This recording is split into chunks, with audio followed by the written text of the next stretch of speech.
Assalamualaikum warahmatullahi wabarakatuh. Alhamdulillahirabbil alamin. Wabihi nasta'in wa ala umuri dunya waddin wa ala alihi wa sahbihi ajma'in, amma ba'du. Pertama-tama marilah kita panjatkan puji syukur kita atas kehadirat Allah Subhanahu wa taala yang telah memberi nikmatnya kepada kita semua, yang dimana diberikan nikmat sehat, jasmani dan rohani, sehingga kita bisa merasakan nikmat hidup seperti saat ini. Salawat beriringan salam, tak lupa pula marilah kita sampaikan kepada junjungan Nabi besar Muhammad SAW, karena beliaulah yang telah membimbing kita dari zaman jahiliyah, zaman kebodohan menuju zaman penuh dengan ilmu pengetahuan. Nah, di sini saya sudah di depan akademik Fakultas Agama Islam Universitas Islam Mekah. Nah, sekarang mari kita lihat bagaimana sih akademik Fakultas Agama Islam ini. Mari kita lihat.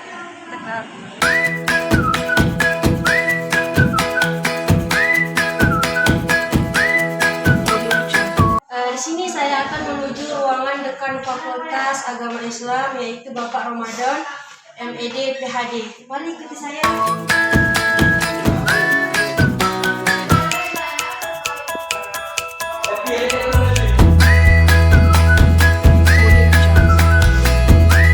Ini adalah ruangan dekan Fakultas Agama Islam Universitas Islam Mekah, yaitu Bapak Ramadan, MED, PhD.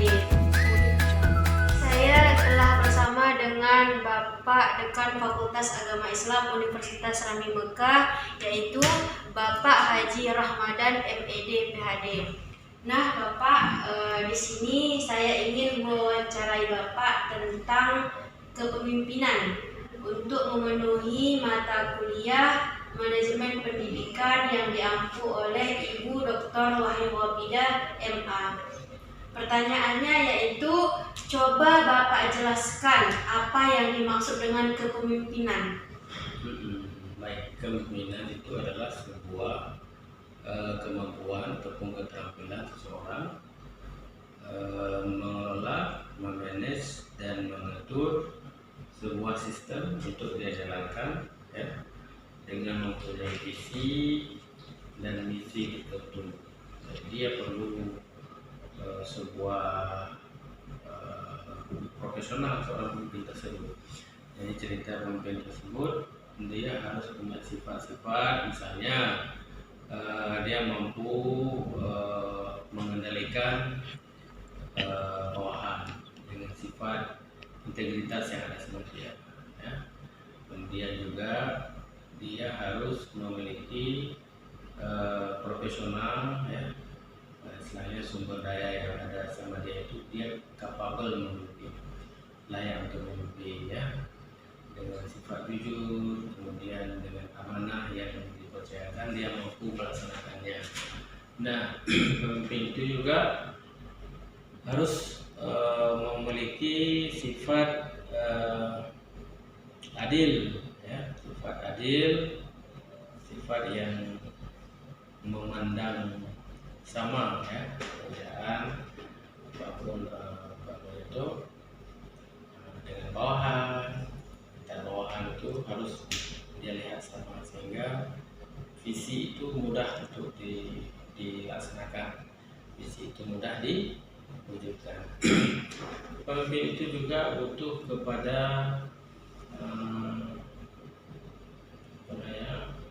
kemampuan komunikasi yang bagus, ya, bagaimana menyampaikan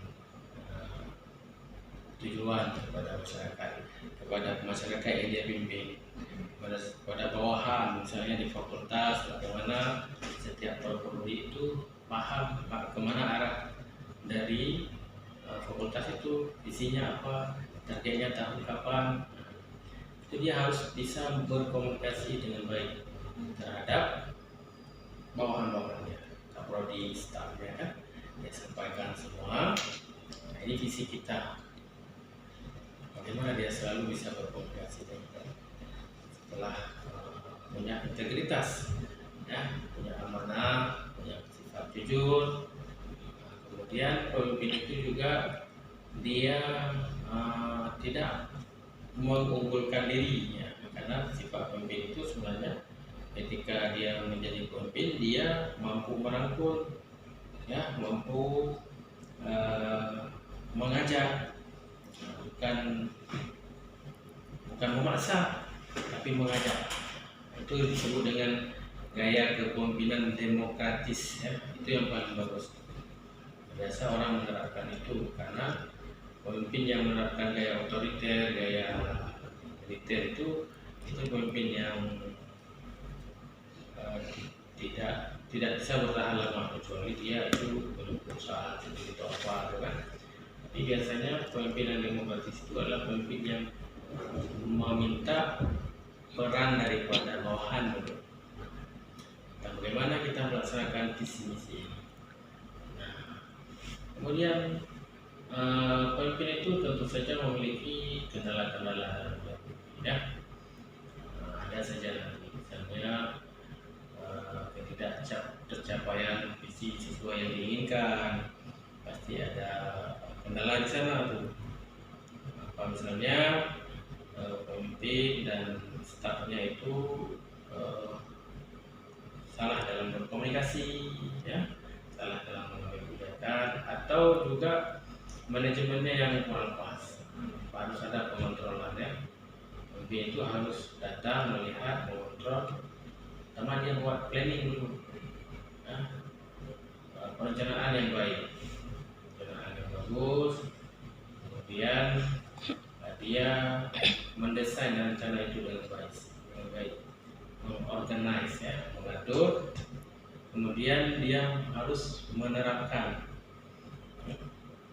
Kemudian ada satu lagi, kontrol. Jadi sifat BOAC itu harus dilaksanakan.